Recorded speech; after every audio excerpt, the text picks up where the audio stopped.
Cukup boleh. Apa itu guys?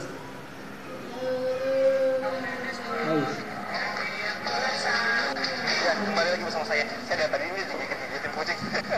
Banyak sekali. Tapi yang disetujui sama Rizia, dapat salam. Ini ada yang dari tadi sudah ngumpet-ngumpet juga.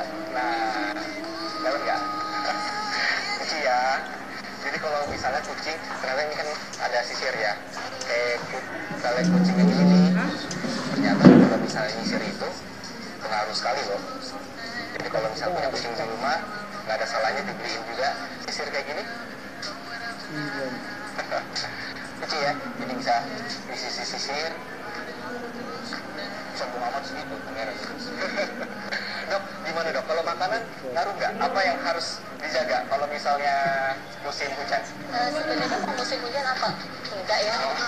Keseimbangan nutrisi buat kucing itu harus selalu terjaga gitu. Karena kan mereka terutama kucing ini kan dia memang karnivor sejati ya gitu. Jadi mereka betul-betul harus mendapatkan protein semua itu yang memang sangat-sangat ini cukup tinggi gitu. Jadi kalau untuk keseimbangan nutrisi sih kalau musim hujan atau tidak itu harus selalu yang memang formulasinya memang diperuntukkan untuk mereka sesuai dengan setiap umur mereka gitu. Jadi kalau misalnya yang kecil begini, ini junior, ini atau kitten, ini juga masih kitten, masih 6 bulan.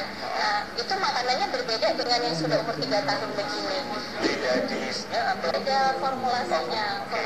Jadi kalau yang kitten begini mereka harus dapat formulasi yang kitten untuk memenuhi nutrisinya. Nah, sedangkan yang kecil begini ya tidak boleh makan yang untuk kitten begitu. Jadi keseimbangan nutrisi itu kalau di kucing memang sudah seharusnya diberikan sesuai dengan setiap kebutuhannya dia. Nah, saatnya ini kayak Gaby, dia lagi hamil. Jadi Itu ini dia, dia punya makanan khusus yang untuk memang untuk mother and baby kayak gitu ya. Jadi makanan mulai dari yang hamil.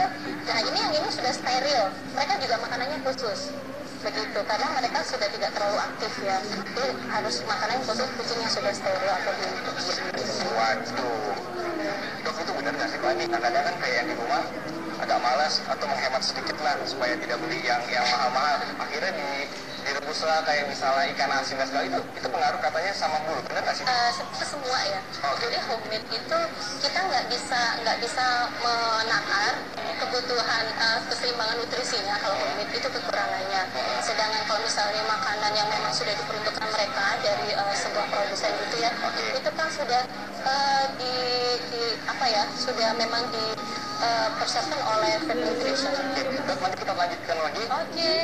Intinya nanti kami lanjutkan setelah headline ini kita akan mencoba untuk bagaimana caranya supaya di musim hujan seperti ini juga